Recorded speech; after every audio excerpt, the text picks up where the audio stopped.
Merhaba arkadaşlar. Bugünkü çalışmamızda yapacağımız berenin şöyle bitmiş halini paylaşmak istedim. Ben pompon taktım ama dileyen arkadaşlar takmaya da bilir. Bakın şu şekilde.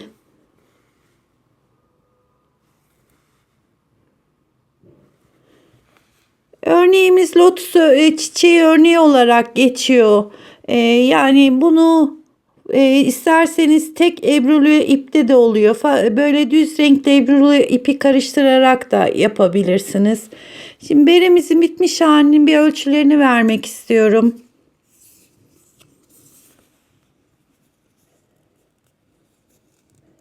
Bakın esneme payı ile beraber 25 santim, yani büyükler için arkadaşlar, yani çok rahatlıkla 54-55 santimlik baş ölçüsünü olacaktır. Şimdi bir de boyunun ölçüsünü vereyim. Ben bitmiş yerinden itibaren tutuyorum. 23,5-24 santim civarında oldu. Beremizde kullandığım ipi başlarken arkadaşlar sanırım renk numarasını söylemedim. Şimdi söyleyeyim. Maxi olan ipimiz, düz renk ipimizin kodu 523 renk numarası. 100 gram ve 100 metre uzunluğunda. Diğer spagetti ipinin de renk numarası 75-535. Bu da 100 gram ve 60 metre uzunluğunda. Kalan iplerimiz de bu kadar arkadaşlar. Şunu da yumak haline getirdim. Yani birer tane ipten çok rahatlıkla çıkıyor. Şimdi bunun yapımına geçelim. Merhaba arkadaşlar. Bugünkü bere çalışmasında Alize'nin Maxi ve Nakon'un spagetti iplerini kullanacağım. Şöyle şu şekilde. Bant kısmını ve aradaki düzleri böyle tek renk olan ipimizle, örnek kısmını da kendinden desenli ipimizle yapacağım.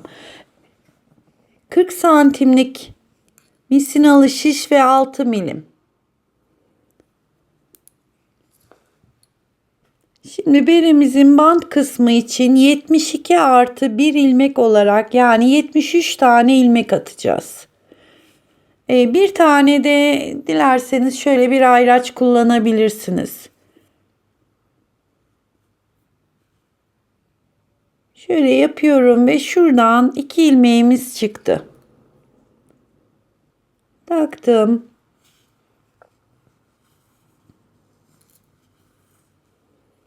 Bu şekilde 73 tane ilmeğimizi tamamlayalım.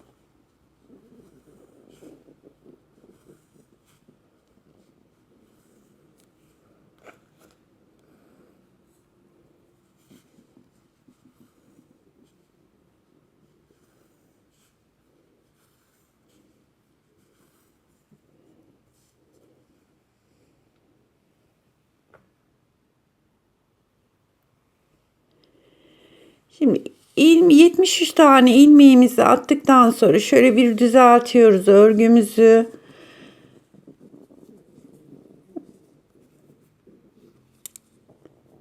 İlk başladığımız ilmeği sağdaki şişime geçirdim.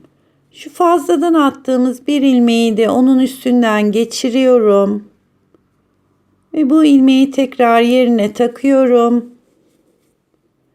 Şuradaki ipimizi de çektiğimiz zaman bu ara kilitlenmiş oluyor. Bir düz, bir ters. Bir düz, bir ters.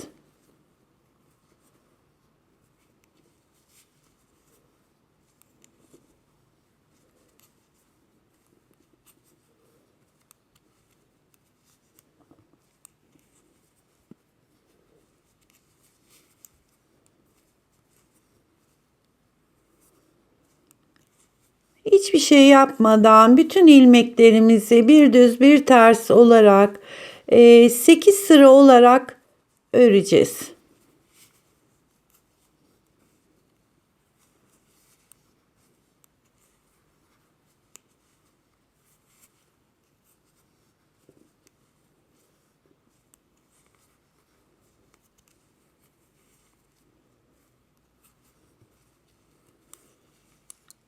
Evet arkadaşlar, böyle dönerek 8 sıramızı tamamlayalım.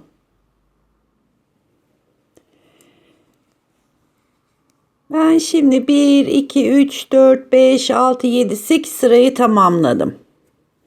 Şurası başladığımız noktaya geldim. İsterseniz belki farklı iplerle yaparsınız. Şöyle 1 santim olarak da. 5 santim bir ters bir düz lastiğimi yaptım. Şimdi bir artırma yapacağım bu kısımda. Bir sıra düz örgü yapıp aynı zamanda da artırmasını yapacağız. İsterseniz hani karıştırırım derseniz şöyle ayracınızı takabilirsiniz. Şuradaki düz ilmeğim, ilk ilmeğim düzdü. Düz ilmeğin şu kenarından alıyorum. Şöyle taktım ve bir tane ilmek artırmış oldum. Yani bir ilmekten 2 ilmeği çıkardım. Daha sonra arada 8 ilmek öreceğiz. Artık düz örgüye geçtik arkadaşlar. 1 2 3 4 5 6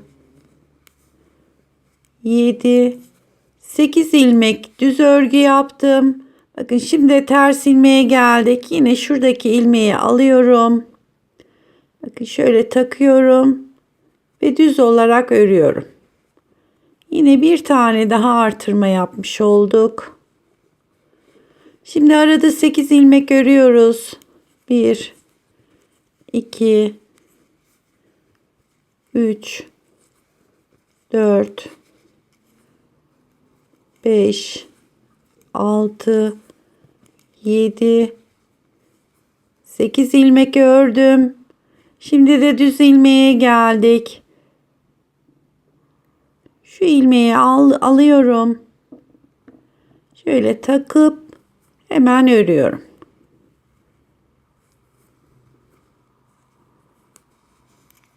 Tekrar arada 8 ilmek.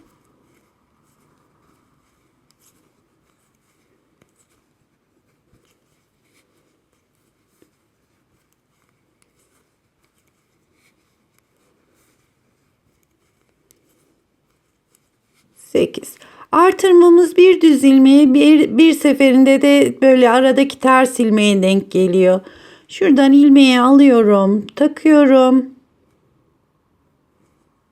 Bakın şu ters ilmeği tekrar göstereyim. Şu şekilde aldım. Şimdi şuradan tutup takıyorum ve örüyorum. Sıranın sonuna kadar 8 ilmek örüyoruz, 1 ilmek artırıyoruz.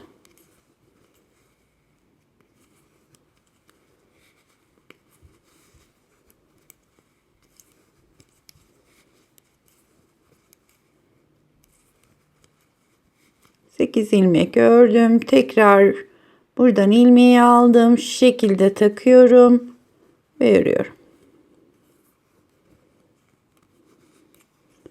8 tane örelim, bir tane artıralım. 8 ilmek örelim, bir tane artıralım.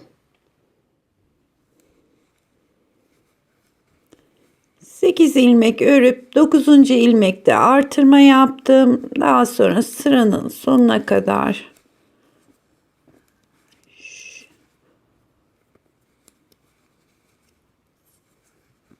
tamamladım.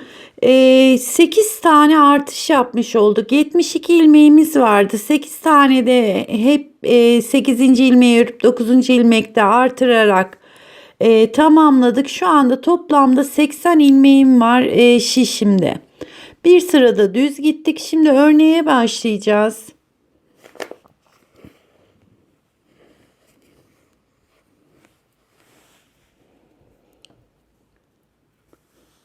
Şuradaki ipimi önce şuraya bir sabitliyorum.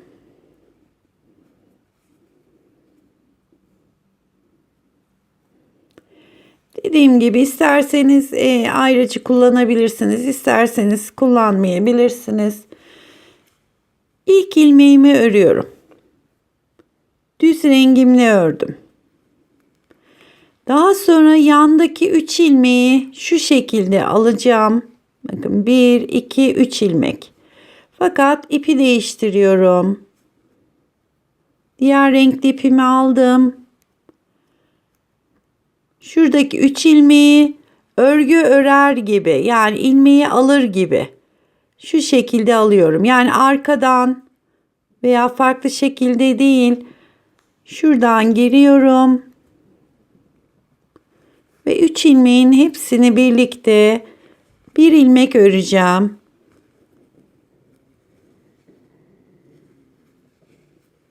Bir ilmek ördüm. Bir tane artırıyorum ve tekrar aynı şekilde girerek bir ilmek daha örüyorum. Yani 3 ilmekten 3 ilmeği çıkarmış oluyoruz. Katı kaldı. Bakın 3 ilmekten yine 3 ilmek çıkarmış olduk. Şimdi arada bir ilmek düz renkli ipimizle sadece bir ilmek örüyorum. Tekrar yandaki 3 ilmekten, evet ben ilk sırayı biraz sıkı yapmışım arkadaşlar, siz daha rahat örebilirsiniz. 3 ilmekten 3 ilmek çıkaracağım. Pardon, renkli ipimizle bir kere örüyorum. Daha sonra bir tane şişimi şu şekilde doluyorum ve tekrar aynı 3 ilmeğin içine girerek bir ilmek daha çıkartıyorum. Yani toplamda sayımız değişmiyor. 3 ilmekten 3 ilmek çıkartıyoruz. Şimdi arada bir ilmek düz. İpimi değiştirdim. Bir ilmeği düz ördüm. Tekrar 3 ilmeğin içine giriyorum. İpi değiştirdim. Renkli ipimizle önce bir ilmek örüyorum. Bir tane doluyorum. Tekrar bir ilmek daha örüyorum.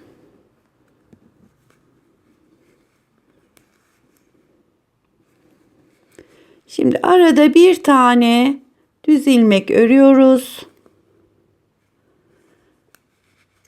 Ve tekrar 3 ilmeğin içinden, bakın 1, 2, 3 ilmeği örgü ördüğümüz yönde giriyorum.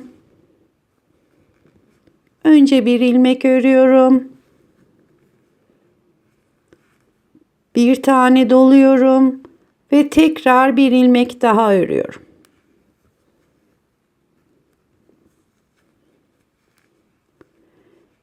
Yani burada da 3 ilmeğimiz oluşuyor. 3 ilmeğin içinden 3 ilmek çıkarmış olduk.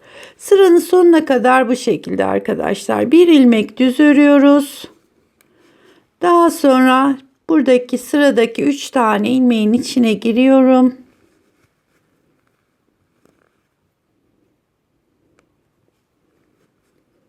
Bir tane örüyorum. Bir ilmek doluyorum ve tekrar bir ilmek daha örüyorum.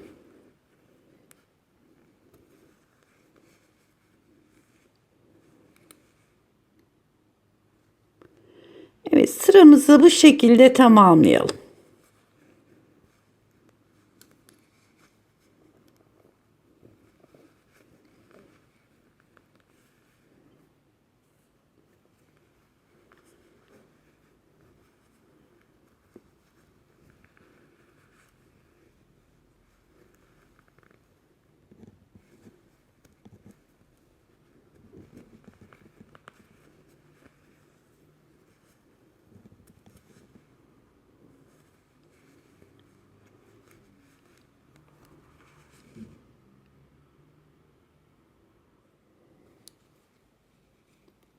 Sıramızın sonuna geldik. Sıranın sonunda 3 ilmeğimiz kalıyor. Yani bir ilmek düz ördüm. Buradaki 3 ilmekten yine 3 ilmek çıkartıyoruz. Bir kere doladım. 2 ve bir ilmek daha örüyorum. 3. ve sıramızın başına geldik. Şimdi bir sıra arada düz örgü yapacağız. Düz renk ipimi alıyorum. Bütün ilmeklerimi düz örgü olarak yapıyorum.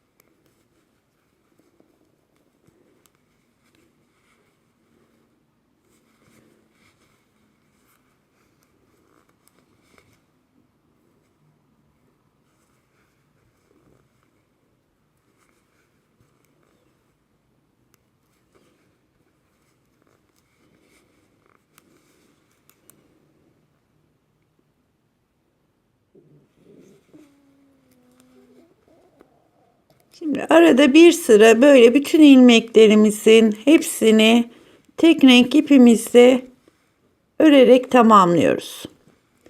Sıranın başına geldik.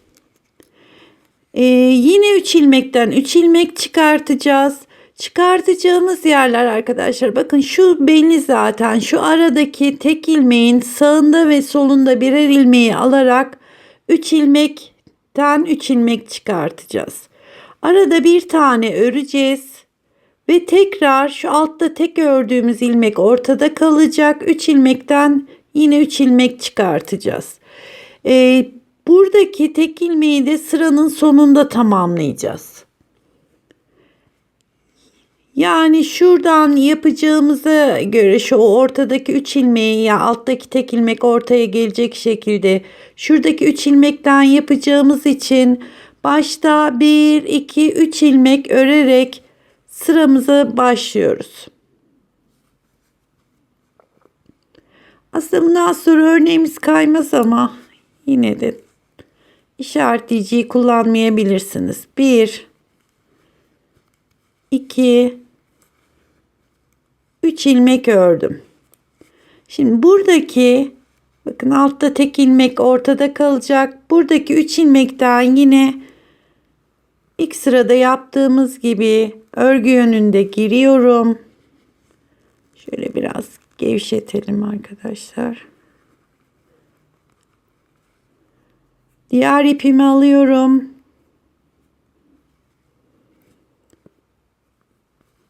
Bir ilmek çıkartıp bir ilmek doluyorum ve bir ilmek daha örüyorum.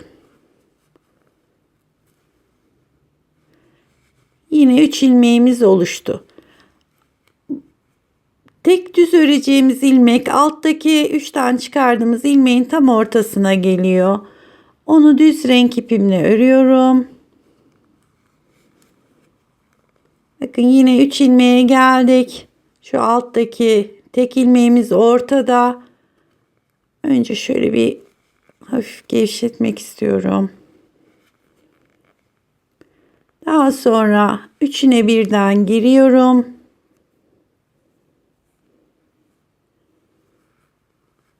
Bir, doluyorum. 2 ve bir kere daha örüyorum. 3. Bu sırayı da bu şekilde tamamlayacağız. Arada bir tane düz ilmek örüyoruz. Daha sonra 3 ilmekten 3 ilmek çıkartıyoruz.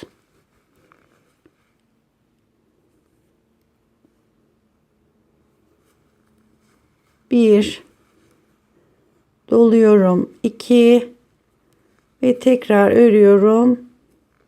3. Ve arada bir tane düz ilmek örüyoruz.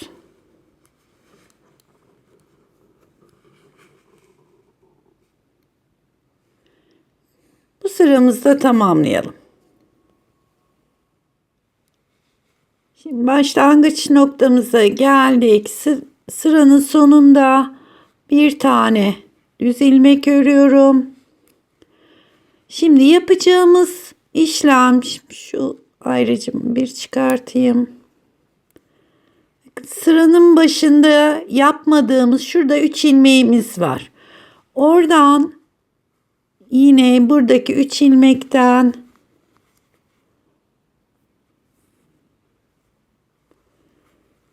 bir doladım, 2 ve 3 ilmek çıkardım.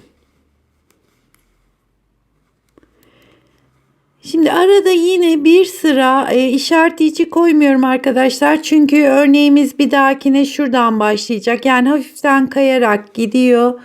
Artık bundan sonra bir sıra her ilmek çıkardığımız sıralardan sonra aralarda bütün ilmeklerimizi bir sıra düz örgü olarak yapıyoruz.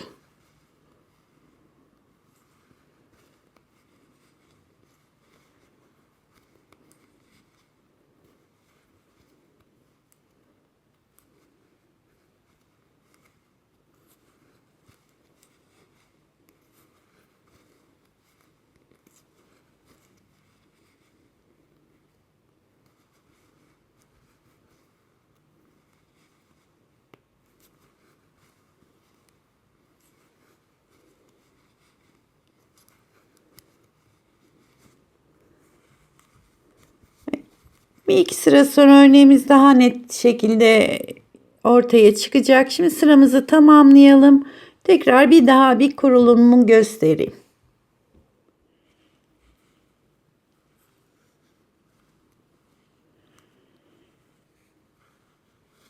Şimdi diğer örneği kurarken mutlaka şu diğer renkteki 3 ilmek çıkardığımız ilmekleri de örüyorum.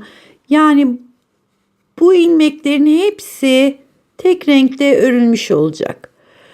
Örneği kurarken dediğim gibi şu aradaki bir ilmek ortada kalacak şekilde 3 ilmekten çıkartacağız. Bakın bunun yanında örülmüş ilmeği yeni ördüğüm için bunu sıranın sonunda yapacağım. Yani buradan örnek çıkartamıyoruz. Onun için şuradaki ilmeğe kadar 1, 2, 3 ilmek ördüm. Yine altta ördüğümüz tek ilmek ortada kalacak şekilde 3 ilmeğin içine girdim. Her sıra böyle örneğimizi takip ederek bir ilmek çıkardım, bir doladım, bir ilmek daha çıkartıyorum. 3 ilmek çıkartmış oldum. Arada bir tane düz ilmek örüyorum.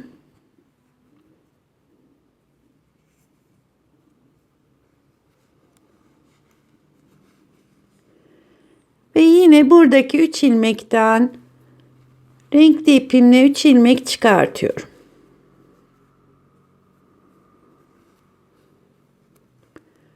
Bir tane çıkarttım. Bir tane doluyorum. Aynı yere girerek bir ilmek daha çıkardım. Örneğimiz bu kadar arkadaşlar. Yani bir sıra düz renk ipimizi bütün ilmeklerimizi örüyoruz. Bir sırada 3 ilmekten 3 ilmek çıkartıyoruz. Bakın yavaş yavaş da örneğimiz ortaya çıkmış oldu.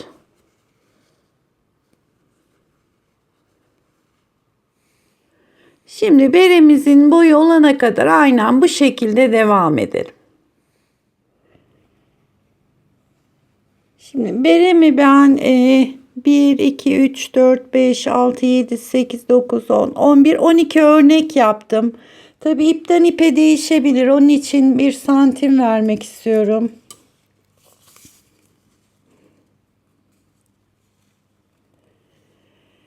...22 santim boyunca örneğime devam ettim.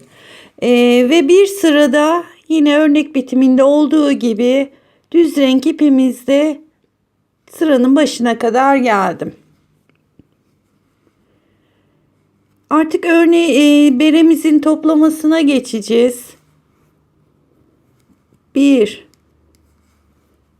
2, 3 ilmek ördüm. Yandaki 2 ilmeği birlikte alıyorum. Tekrar 1, 2, 3 ilmek ördüm.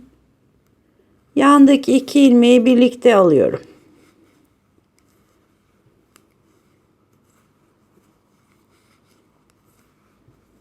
Üç ilmek örüyorum ve yandaki 2 ilmeği örgü yönünde şu şekilde alıyorum ve kesiyorum. Sıranın sonuna kadar, başladığımız noktaya kadar 3 ilmek örüp 2 ilmeği birlikte alarak bir ilmek kesmiş oluyoruz.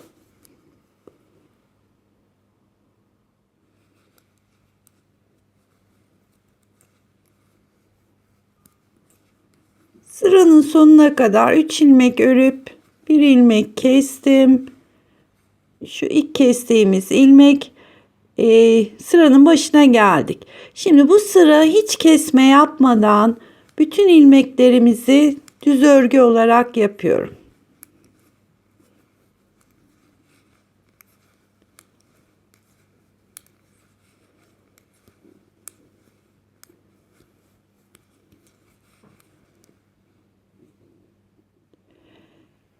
Tekrar sıranın başına geldim. Bakın şu altta ilk 2 ilmeği birlikte kestiğim yer, ondan önce 3 ilmek örmüştük.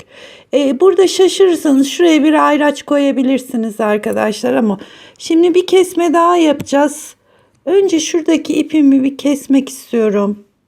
Şöyle saklama payını vererek şuradaki ipimi kestim.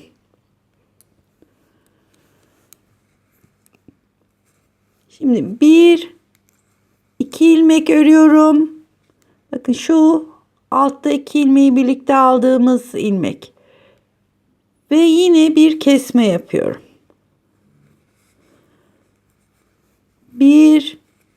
2 ilmek örüyorum.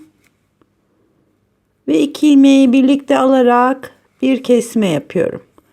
Bu sırada da 2 ilmek örüp bir ilmek keseceğiz.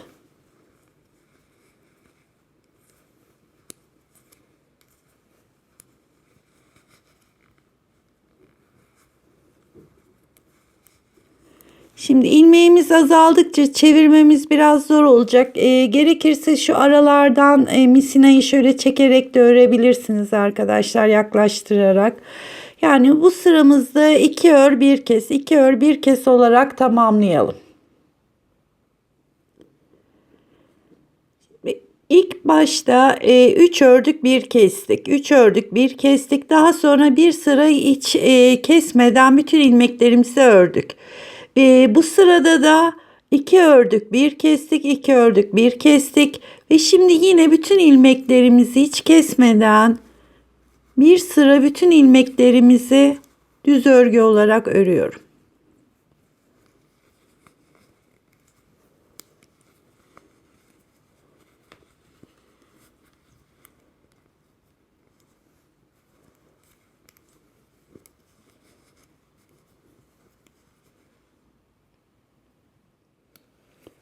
Sıramızı tamamladım. Şimdi bir öreceğiz, bir keseceğiz. Bir ilmek öreceğiz, bir ilmek, 2 ilmeği birlikte alarak bir kesme yapacağız. Ama tabii artık şişim zor döndüğü için şişimi şöyle azıcık çekiyorum. Bir tane ördüm, bir tane kesiyorum. Bir tane örüyorum. 2 ilmeği birlikte alarak bir kesme yapıyorum. Bir ilmek örüyorum, bir ilmek kesiyorum. Bir ilmek ördüm, ikisini birlikte alarak kesme yapıyorum.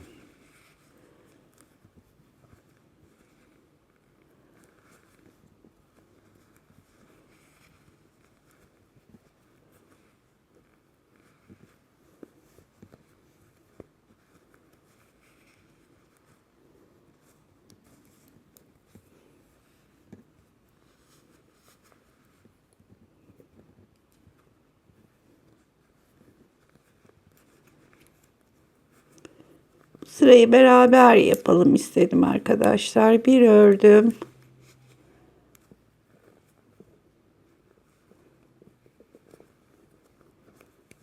Bir kesiyorum. Bu son kesmemiz artık.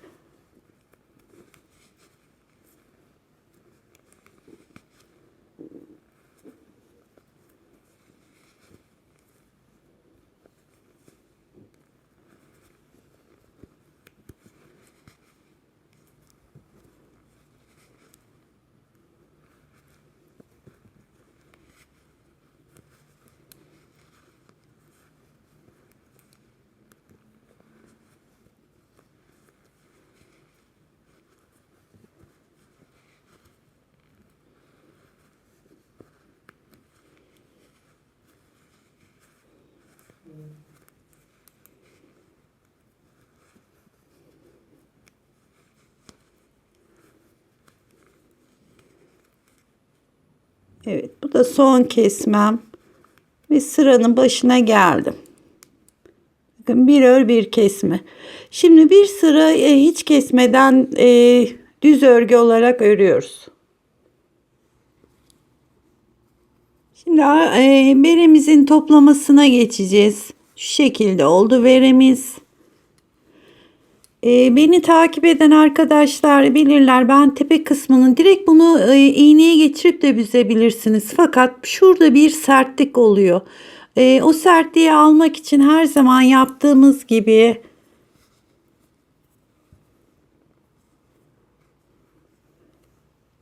bir ilmek örüyorum, bir ilmek doluyorum.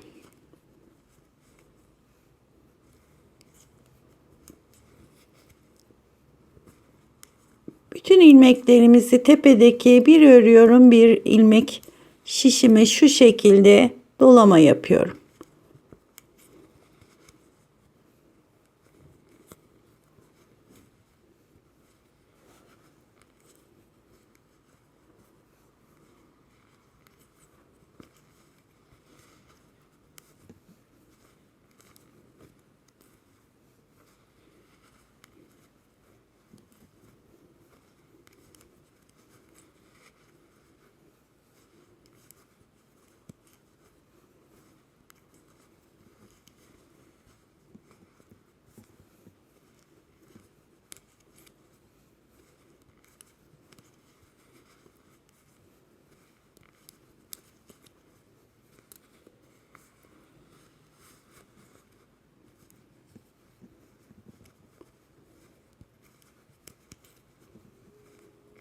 Evet, ilk başladığımız noktaya kadar bu şekilde bir ör bir dola, bir ör bir dola.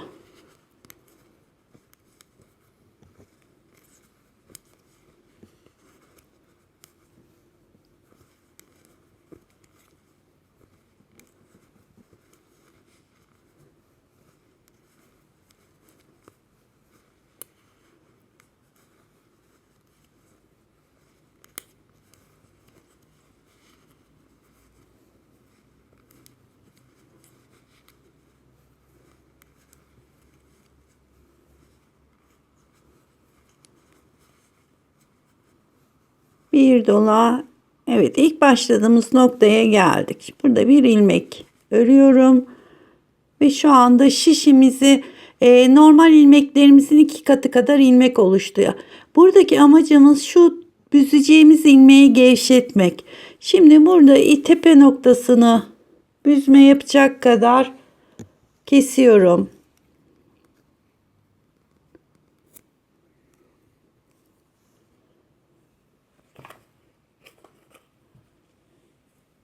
Daha sonra bu ipimi de iğneden geçirdim. Burada yapacağımız iş şu doladığımız ilmekleri şöyle bırakıyorum. Örgümdeki ana ilmeğimiz yani ördüğümüz ilmeği iğneye aldım. Doladığımız ilmekleri bırakıyorum. Örgüdeki ilmeğimi alıyorum.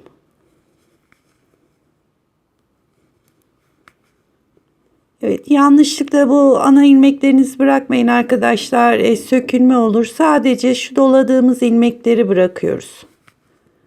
Bu şekilde bütün ilmeklerimizi toplayacağız.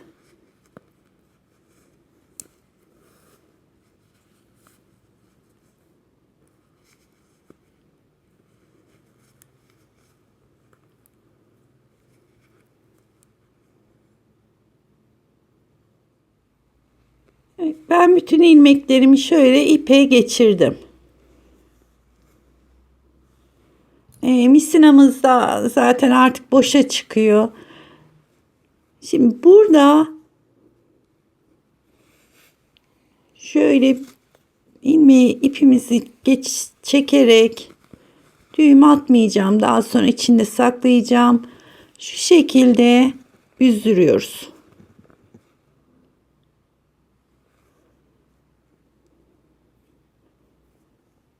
Ben bir tur daha iğne ile şöyle geçmek istiyorum.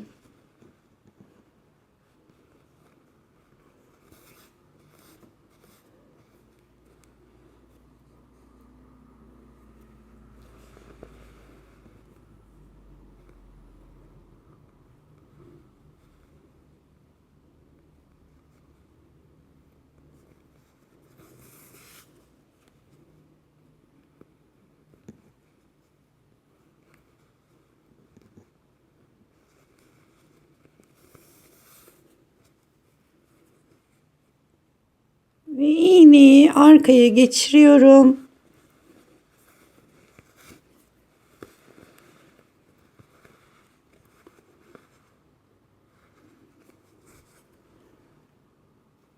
Ve şuralarda bir düğüm atıyorum.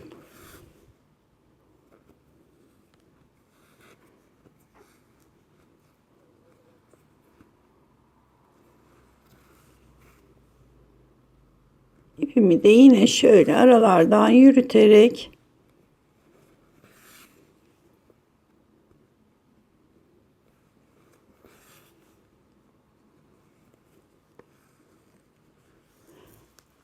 sağlamlaştırdıktan sonra arkadaşlar şu şekilde kesiyorum. Beremizin toplama kısmı da bitmiş oluyor. Şimdi şurada ve içindeki olan iplerinizi de şöyle iğneye takarak şöyle arkaya geçiyorum.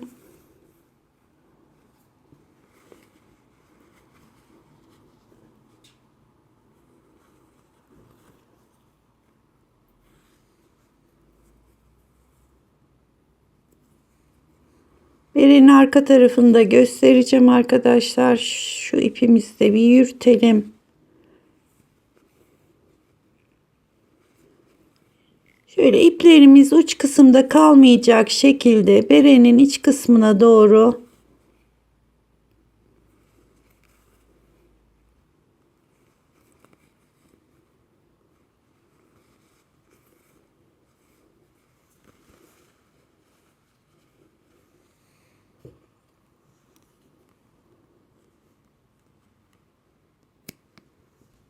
ve onu da kestim. İçindeki ipleri de saklayacağız. Beremiz bitmiş oldu. Bakın şöyle arka tarafı da şöyle ip yürüttüğümüz için ama hiçbir ipimiz ne bol ne gevşek, yani aynı hizada örerek giderseniz şuradaki ipimizi de saklayalım. Bu şekilde olacaktır.